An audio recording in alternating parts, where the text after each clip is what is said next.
اس رات کی فضیلت کو بولیے بیان فرمایا. اور آقا علیہ الصلوۃ والسلام کا اپنا عمل مبارک میں ان پھر احادیث کے اگر مضمون کی طرف چلے جائیں گے تو بات لمبی ہو جائے گی، لیکن آقا علیہ السلام کا اپنا عمل مبارک بھی ان احادیث کے اندر موجود ہے کہ وہ اس رات عبادت کرتے. کیا کرتے؟ عبادت. نمبر 1 ایک عمل. دوسرا آقا علیہ الصلوۃ والسلام کا عمل یہ بھی موجود ہے حدیث کے اندر کہ وہ اس رات باقاعدہ قبرستان بھی جاتے. کیا کرتے؟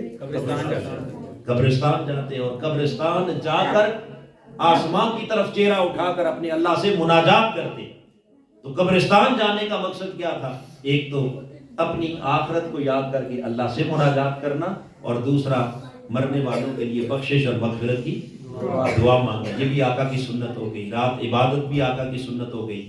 اور تیسری چیز جس کو مولا کائنات سیدنا علی المرتضیٰ نے حضور سے روایت کیا، میرے آقا نے فرمایا کہ جب یہ رات 15ویں شعبان المعظم کی یہ رات آپ کو نصیب ہو جائے تو میرے آقا نے فرمایا قوموا لیلہا وصوموا نہارہا، رات قیام کیا کرو اور دن کو روزہ رکھا کرو.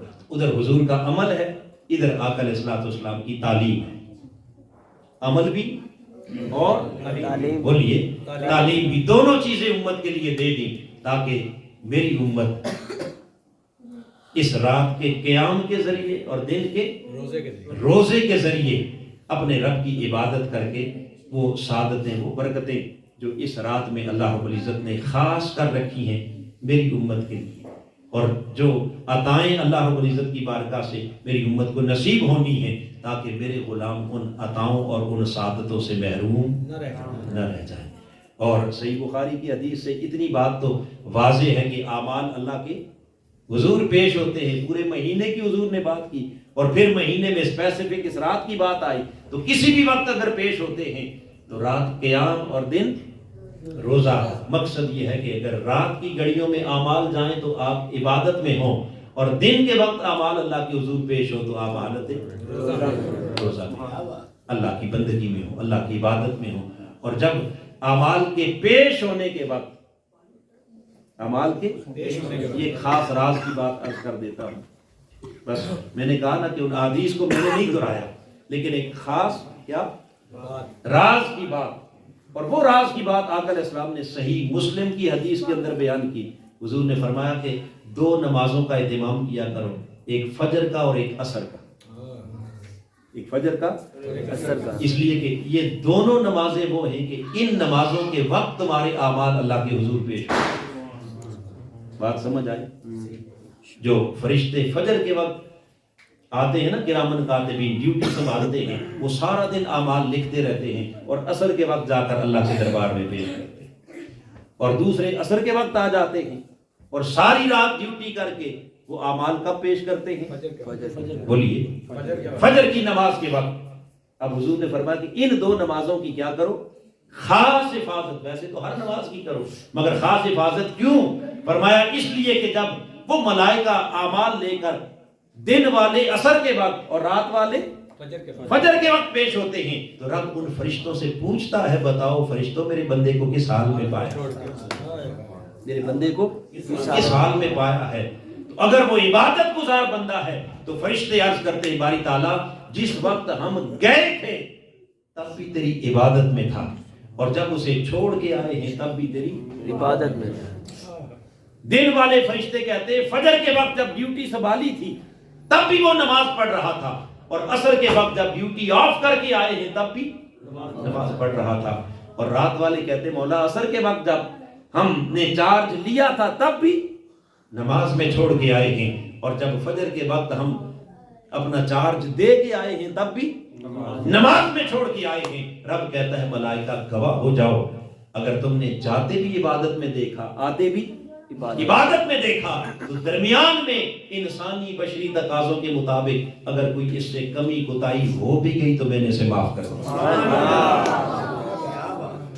میں نے اسے وہ جو خاص عمل کی پیشی کا وقت ہے بس اس وقت کا دھیان رکھنا.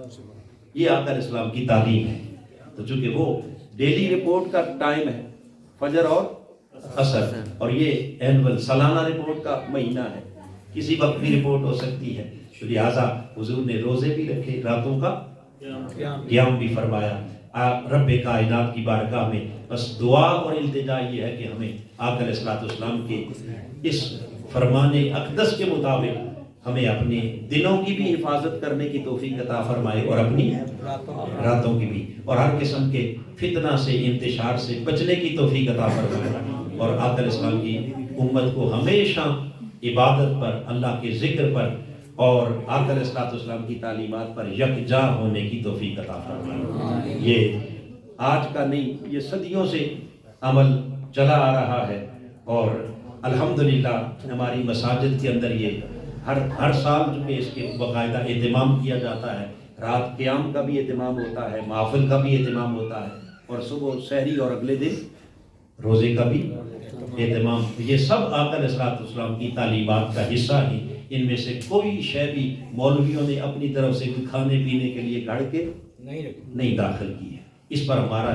انشراح صدر ہونا چاہیے، اور انشراح صدر کے ساتھ ہمیں ان عبادات کے اندر ذوق اور شوق کے ساتھ شامل ہونا چاہیے۔ اللہ پاک ہم سب کا